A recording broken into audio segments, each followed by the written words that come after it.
Okay, so Saw X is in theaters as I'm recording this video. It is in theaters this weekend, opening weekend, and it hit me like I didn't share my thoughts on Spiral from the Book of Saw. So I wanted to go ahead and get that out the way before I share my thoughts on Saw X in another video. So yeah, Spiral is where we follow Ezekiel Banks, played by Chris Rock, and he's a detective, and they're trying to, him and his rookie partner, are trying to track down a killer who's basically seems to be carrying on the legacy of Jigsaw. And yeah, I mean it's been a while since that movie's been out, and I was just thinking to myself like, okay. It feels like it doesn't belong in the franchise. It feels like it's its own movie. It has its own identity. But when the traps are there and then the killer's there and then you see the traps or whatnot, you're like, okay, that reminds you like, okay, so this is part of the franchise, and it has its hits, and it definitely has its misses. One of which is the killer's voice, where the killer with this, like disguise their voice like Kermit the Frog rather than like sounding sinister and intimidating like Jigsaw, where he's like, "I want to play a game." But with this this killer, it's like Kermit the Frog, like, "Hello there, sir. I want to play a game more."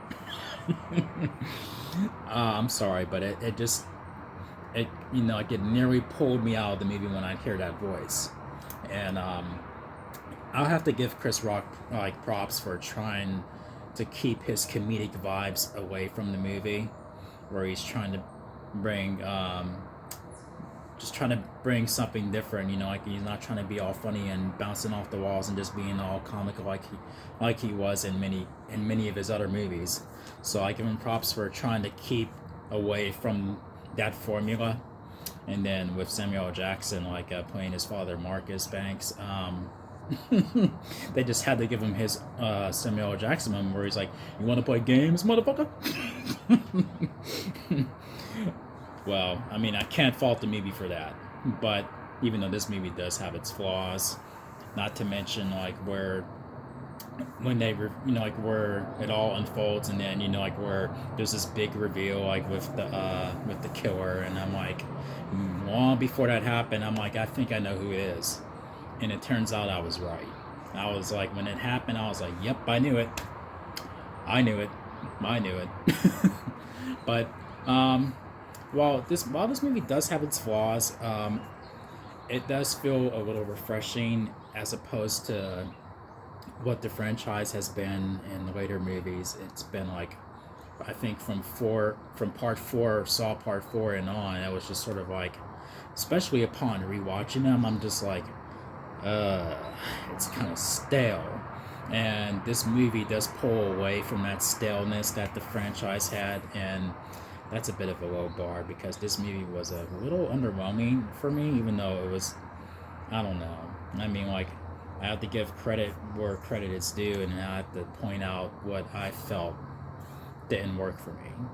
But it's sort of like underwhelming. I don't want to say I hated it, but I was kind of underwhelmed by it. But it is better than the later Saw movies in a way, in some way. So I have to give it maybe, I don't know, either I'm torn between 2.5 out of 5 or 3 out of 5. I don't know. I might have to sit at 2.5 out of 5. I don't know. But yeah, that's my thoughts on Spiral from the Book of Saw. I don't regret seeing it. I checked it out.